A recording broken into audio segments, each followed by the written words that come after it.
From the Ronald Reagan Institute in Washington, D.C., this is Rendezvous with History, a podcast that captures the drama of presidential decision-making. Dr. Anthony Eames sits down with prominent scholars and leading citizens to bring to life what happens in the White House and how it shapes the world. You and I have a rendezvous with destiny. Welcome, Rendezvous with History listeners. I'm very pleased to be joined here today with Dr. Colleen Shogan, Archivist of the United States. Dr. Shogan, thanks for coming on the show.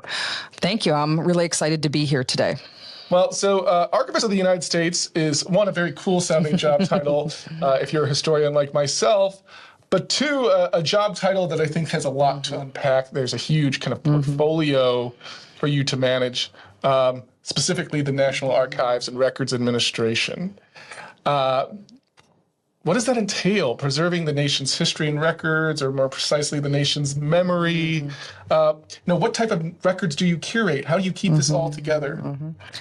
Well, I mean, the National Archives has, and this is a huge number if you don't know it, 13.5 billion records in its possession that are actual physical records. So we call those analog records. And a lot of those records are exactly what you might imagine that they are. They are documents, memos, things like that are produced in the execution of government. But we also have photographs, maps, videos, emails, posters, anything that is created in production of the government will qualify as a record. And about 3% of those records will actually become permanent records of the National Archives. So what needs to happen for something to be a permanent record? I mean, I'm pretty sure the Constitution of the United States qualifies, but only 3%? Right. What's the threshold there? Well, we work with federal agencies to determine what will be a permanent record through agreements called record schedules, in which federal agencies help determine what will be permanent and what will be temporary records. We have an extensive records management staff at the National Archives that supervise those record schedules. Eventually, they come up to me for approval. So there's a lot of back and forth that exists between the National Archives and our federal agencies. But the fact of the matter is that if it is a record of enduring value, oftentimes documents a decision or a policy made by a federal agency. It could be made by the head of that federal agency, like the cabinet level secretary. It could be made by an administrator. It could be made by a senior level person at that agency. Then it will be viewed as a federal record worthy of permanent retention by the National Archives. So it's fair to say that NARA, for short, is really tasked with maintaining and preserving the nation's memory. That's correct. The nation's history, the nation's memory, as documented through the federal government. So this is a big task. How are you kind of prepared to take this on? I mean, you've clearly had an extensive and varied career. Love to hear a little bit about how each of those stops along the way got you ready for this big job. Well, I think first and foremost, I'm a political scientist, and I have a PhD in political science and American politics. So I come at this job from a different perspective than some of our more recent archivists, because I'm a user of the National Archives, or I was a user of the National Archives as a scholar in many of my various positions previously. I particularly used the presidential library system and the records available at presidential libraries. Certainly used, I'm sure, records at the Reagan Library, because I've written a few things about Reagan, and made myself available to be able to access those records as a scholar. So that's the perspective that I bring to the job. But in addition to that, I've been in academia. That's where I started my career at George Mason University. I went on after I left George Mason to also also teach at Georgetown for many, many years. But I have my long-standing career, the longest period of my time in my career, rather, is in the federal government. So I worked for many years at the Library of Congress, at the Congressional Research Service at first, and then into the main area of the library as a senior executive, and managed all of our public programs there and several other large programs at the Library of Congress. And I also worked at the White House Historical Association, which actually where we're sitting right here today at the Reagan Institute is really only a few steps away from the White House. And I worked there for 3.5 years, both when President Trump was in office and also when President Biden was in office. And as a senior vice president, then I was nominated to serve as archivist. And it's a good shout out to the White House Historical Association, our friends and partners, as you say, and neighbors. You mentioned the presidential library system, which, I'll just say from my perspective is the crown jewel of NARA and a really unique branch of that agency in that it anchors the national memory in different regions across the country. Can you kind of describe, because a lot of listeners I know, or a lot of people, when I go and say, I run scholarly programs for the Reagan Presidential Foundation Institute, they say, in the library, you have to give them kind of, we have a special relationship with the library.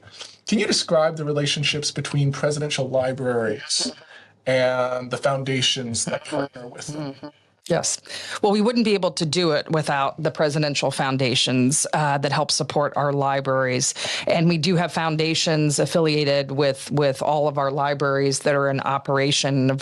Of course, the Reagan Foundation, great partners and supporters for the Reagan Library in Simi Valley, California, which is a beautiful place. I'm sure many of your listeners have been to the Reagan Library, but if you have not yet taken a trip to California, to Simi Valley, to the Reagan Library, you certainly should. It is the most visited library in the entire presidential library system.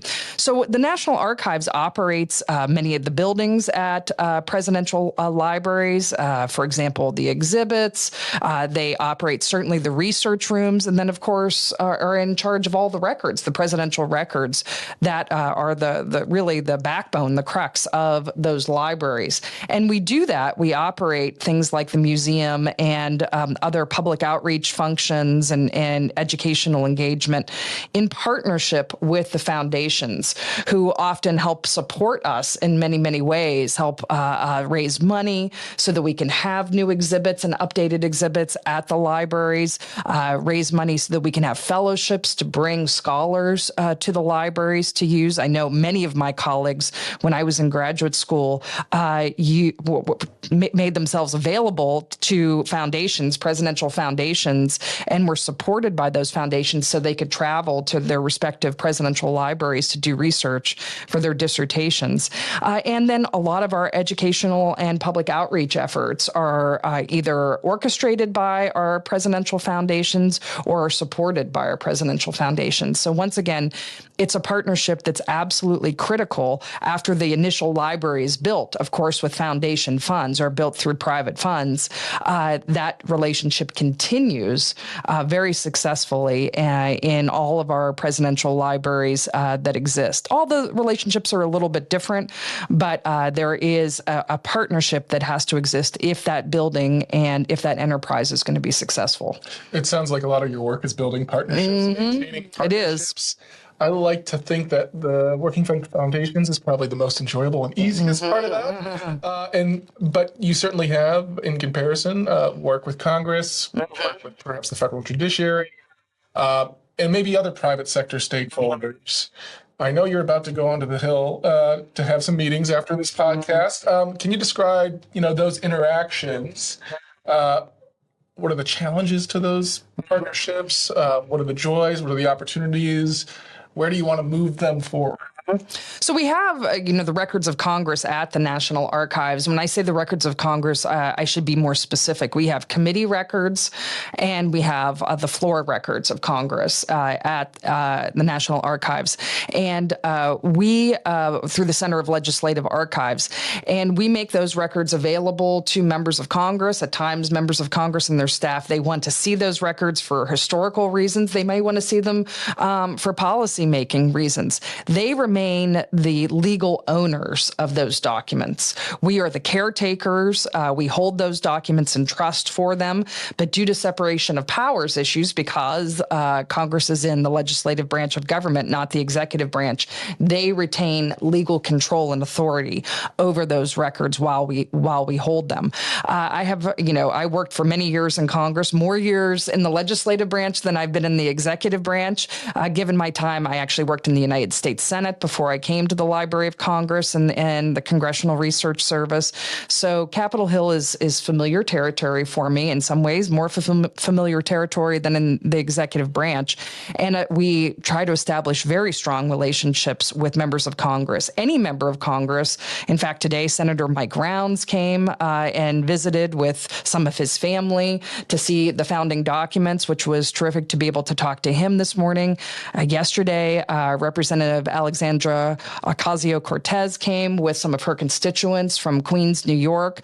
I was able to spend some time with them. So we welcome members of Congress from both houses and from both parties, and are very eager to show them what we do at the National Archives. We have appropriations business, obviously, with Congress because they fund us. We are a federal agency. And we also have oversight and authorization committees that we have to have good relationships with as well. So we take that very, very seriously. And I think I actually asked our congressional affairs director how many members of Congress I've actually sat down with since I've been the archivist. And the answer is, I believe after today is done, it will be 70. So, and it's been about 11 months. So I've sat down with 70 members of Congress. That's pretty good. That's a good clip. Mm-hmm. Yes. It's 70 and under 365 days. That's just working days. So, okay, so that's a pretty good clip. Any work with the judiciary? We also, likewise, just like the legislative branch, we hold the judicial records in trust for the judicial branch. We have, district circuit court records. We certainly have Supreme Court records, but they retain legal ownership of their records, and we would hold them in trust, and we share them with researchers and with interested Americans, but they're the legal property of the judiciary. So you, again, we've kind of gone through this big job, records collection, keeping the nation's history, keeping the nation's memory. We're at yet another point in what might be called the history wars. Certainly, there's a lot of different interpretations of American history. It's kind of built into the enterprise and exercise of history.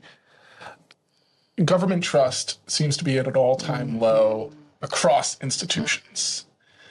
How do you see NARA's role in preserving the trust and confidence of American citizens in the U.S. government? Right. Well, as a political scientist, I can tell you that, public trust in the government, whatever the level is, and whether it's high, low, or medium, there's, many, many explanations for why that is.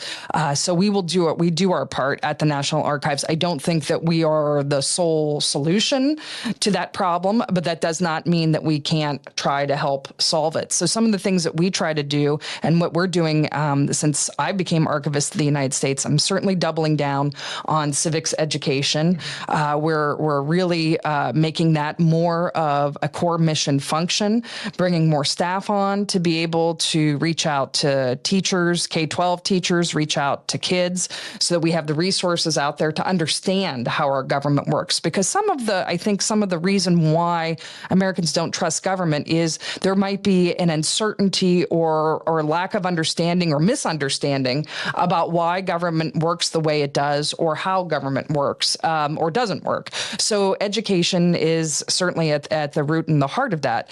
The other thing that we can do is make the records as available and as transparent as possible to as many Americans as possible. We do a pretty good job of making records available generally, but you might have to travel to come see some of our records, either here to Washington, D.C., or you might have to travel to one of our archival facilities across the United States or one of our presidential libraries. So we're trying to digitize the records at as fast a clip as possible. We have 275 million records online right now, it makes us easily the largest government archive in the world as far as digitization goes. So we're doing a good job, but we're trying to go to 500 million by 2026. And then we also know that many of these records will no longer come to us in analog form or paper form. They're going to come to us in a born digital format. And we have to build the infrastructure in which we can share all of those born digital records in the future. And that's going to be a big challenge. Dr. Shogan, you brought up born digital. There's clearly a distinction between, the paper churned out in the 1960s for the Kennedy administration, the Johnson administration, and the email messages and other secure digital messages that fly back and forth between members of the Obama or the Trump or the Biden administrations. We hear a lot of chatter about AI. AI is going to make work different. Perhaps easier, perhaps not. Is there a role for AI in this kind of digital processing of records or for NARA more generally? Absolutely, because we are not going to be able to provide access even to the 13.5 billion analog records as we digitize them, and certainly not to the trillions of born digital records that will eventually come our way as they work their way through the record schedule. There is no amount of human beings that you could employ at the National Archives. You just can't, to be able to go through those amounts of records, to be able to make sense of the records, but also to review the records for things like the Freedom of Information Act considerations before we're able to make records public, or for presidential records for the requirements under the Presidential Records Act. So there's certain restrictions and requirements for different types of records, whether it's a federal record or a presidential record, mostly governed by the Presidential Records Act and FOIA. And to be able to provide access to that volume of records, we will have to use artificial intelligence to help us to be able to do that. We're already starting to do it. So the 1950 census was made available by the National Archives because archivists used artificial intelligence to help train to read the handwriting of the 1950 census. So you can go online at our website at archives.gov. You can find the 1950 census. You can do what I did. You can find your parents. I wasn't born in 1950, but I could find both my mother and my father in the census. It took me about 10 minutes for my dad and about 15 minutes for my mom, because my mom had a much more common name than my dad. But you can do that because of artificial intelligence and pattern recognition. Other ways we're going to do it, obviously, for, as I said, FOIA exceptions and Presidential Records Act restrictions. For veterans records, we also hold all of our veterans records in trust. And we've already done this during the pandemic. We developed a large backlog of veteran records requests in the hundreds of thousands. And one way that we were able to eliminate that backlog since I became archivist was that we used a very simple artificial intelligence bot to be able to go into digitized veterans records, which is like a stack, a PDF, might be hundreds of pages in a PDF, and be able to identify the most common form or part of a veterans record, which is a DD-214. The bot was able to recognize what a DD-214 looked like, was able to extract that one-page DD-214 from, let's say, a 250-page document in a PDF, and was able to automatically email that to a veteran. So that's a very simple request, but if we can have AI do the simple requests, then I can reserve my archivists and archivist technicians to do the harder requests where we do require a human being to go through, examine the record, and make a determination. Yeah, and you point out a really good point about veterans, and so many Americans have an attachment to the stories of their fathers and mothers who served in the U.S. military. You think about World War II. We have an anniversary coming up at the Reagan Presidential Library, the 40th anniversary of the Boys at Point to Hawk speech, which is, of course, the 80th anniversary of D-Day. And the role that veterans' recollections play is absolutely essential to the production of that speech, which is now part of our national memory. So we've gotten into this AI dimension about how it will speed up the processing of records, make more records available and readily at hand to more Americans, and not just Americans, of course, but there's people all over the world use records of NARA. Over the last 2-3 decades, we've seen kind of a crisis of classification. The National Security Archive has good numbers on this about just the exploding percentage of documents that are just, in some ways, reactively classified. A lot of times, lower level staff fear that something should be classified, just stamp it classified. NARA doesn't play a role in the initial classification decision, but they certainly play a role in managing that classification decision later on. How do you see this kind of crisis of classification unfolding? Yes. So one thing, just to keep in mind, the amount of resources that go into classifying documents is, thousands and thousands times more of the amount of resources that go into declassifying any documents or records. That's just a matter of fact. So that's one, component of what you're describing.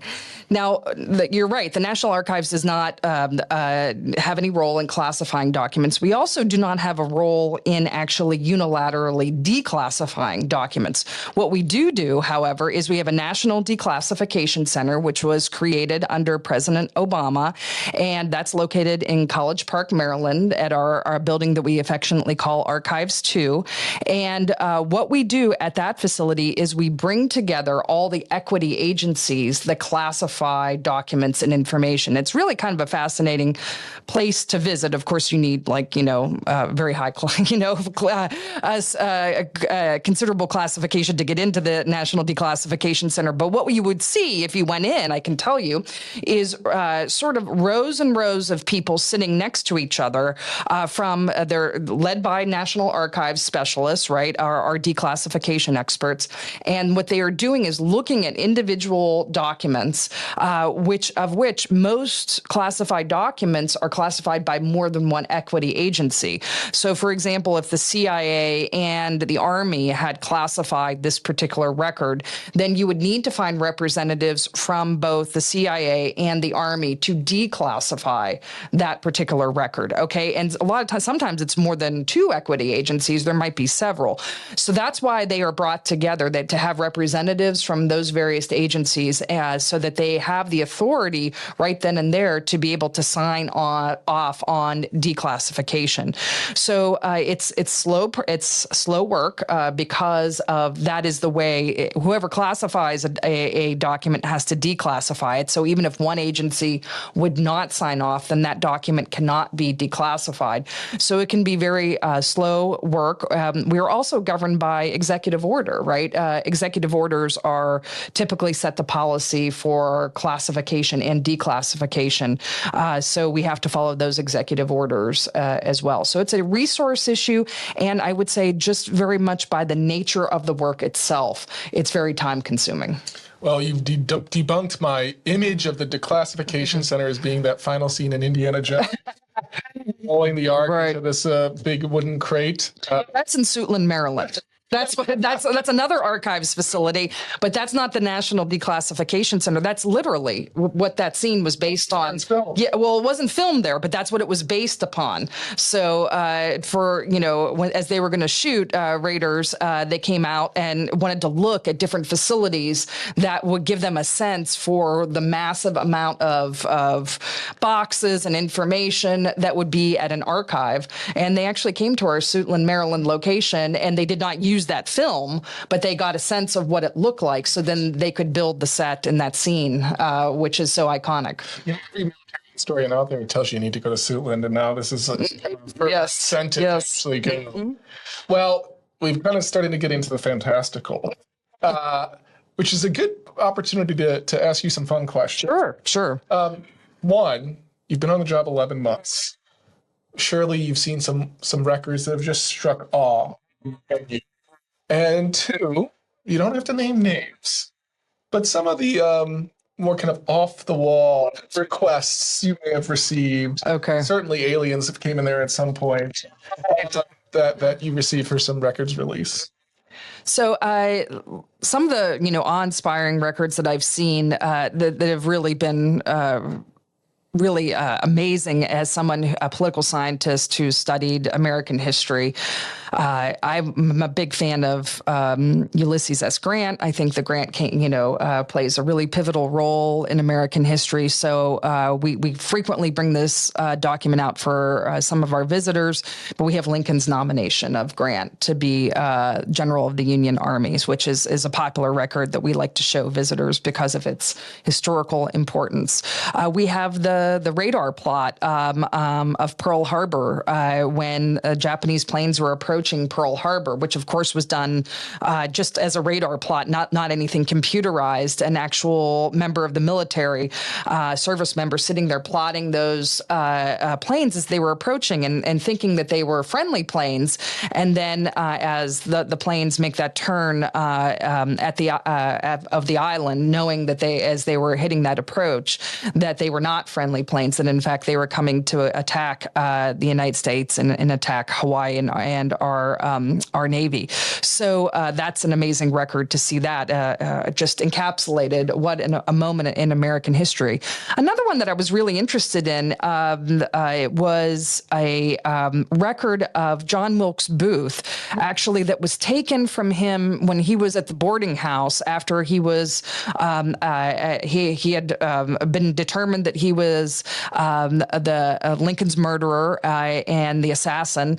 They went and were able to raid the boarding house, and they found, that Booth had been communicating with Confederates, former Confederates at that time, but Confederates in cryptic, using a cipher, using cryptology to be able to send secret messages back and forth. And there was his cryptograph there, as well as some of these letters that he was sending, which was, then were translated for further proceedings related to the Lincoln assassination, which I thought was a really interesting piece of American history that we happen to have. So every day, actually, I really like seeing George Washington's first inaugural address. There's certain records that we bring out, like I said, when we have visitors, every day is a new treasure at the National Archives for sure. Now, off-the-wall request? Well, I could tell you about an off-the-wall record that I saw, and that was like part of my travels. And this was at a presidential library, actually. By the way, at the Reagan Library, I saw amazing records, including what I loved because I studied President Reagan's rhetoric. I got to see some of President Reagan's speech cards, where he would actually take his speech and he would make annotations for how he was going to deliver the speech, which, of course, Reagan's rhetoric was very important, but how he delivered the speech was equally as important, and he really understood that. So to be able to see his speech cards was remarkable. But I was at the Clinton Library recently, and I was there visiting with some of our archivists, and all of our presidential libraries are taking pictures of the objects and items in the collection. So we do not just have documents and records, particularly at our presidential libraries. We have objects, we have gifts oftentimes that are given to presidents from foreign heads of states, from American citizens, and other relevant objects that are of importance of that presidency. So we're taking really high quality museum photographs of all these objects at our presidential library so we can put them online so you can see all of the objects and as part of our e-museum initiative. And so they were doing this at the Clinton Library, and they were taking some pictures. And I was saying, I was talking to someone about how much I liked Socks the cat when I was a teenager when President Clinton came into office. And in fact, I persuaded my parents to get a cat because I was so enamored with Socks. And in fact, we got a black and white cat, just like Socks. And I said this, and they said, well, Socks is right around the corner. And I said, Really? I said, oh, like I thought they were photographing like a gift of socks. So a lot of people would do, a portrait of socks, or maybe they did like a macrame of socks or something like that. And we see these at other presidential libraries. So I turned the corner and there was a very nice setup, and there was a very beautiful vase there. And and they said, well, actually it's a third of socks. So when Socks passed away, he was living with President Clinton's secretary, Betty Curry, because they took the dog, and Buddy and Socks didn't get along that well. And so Socks stayed with Betty Curry. And then when Socks eventually passed away, a third of Socks stayed with Betty Curry after he was cremated. A third went to Chelsea Clinton. Of course, that was her cat. And a third came to the Clinton Library. And so that was, Socks is actually in the Clinton Library. So I feel like, everything came full circle. I was finally able to meet Socks in a very changed format, but Socks was there. Right. So I told Secretary Clinton when I saw her later that day at the Clinton Library that I said a prayer for Socks and then moved on. And she said that was very nice of me. Raises the bar for on that. Well, this has been a really great conversation. And what we do at the end of each of these podcasts is we have a little hints for history. Okay. So that our scholars listening and others interested can kind of gain a little insight into what should be done next. And what we like to ask, and it's going to be a little different for you, but we usually like to ask, what is that resource, that archive, specific archive, that kind of primary source that you feel is relatively untapped or has a lot of mileage to give someone looking to study the things that you've traditionally been interested in? So what is that kind of NARA item that more people should put their eyes on? Well, when I was a scholar, the resource I probably used most often that I found was most important in my work, and it was a lot of the time, even when I was at the White House Historical Association, because we'd be writing short articles about, a particular president, something that went on in the White House, is the president's daily diaries. And I can tell you that we've done something with those daily diaries recently at the National Archives. We have the daily diaries across presidents and across presidential libraries. What we have done, and they've been digitized, so they're available online, so you can search them online. That's great. What I didn't like as a scholar was that every time I would go to a presidential library website, I had to find the daily diary. It was at a different place for every website. So what we have done recently at the National Archives is take all of those presidential daily diaries from across administrations, and we have put them in one location on the archives website. So if you are a scholar, you can go to that webpage, you can bookmark it, and then you will have all of the presidential daily diaries right there at your fingertips, which is amazing. Our next goal is to be able to make searching those daily diaries across administrations. So we are going to merge a few of the administrations, piecemeal, one at a time. So then you will be able to search across administration, not just within one administration. And that's a project that we're working on right now. Well, these are some exciting things. Certainly being able to search the records is a key part.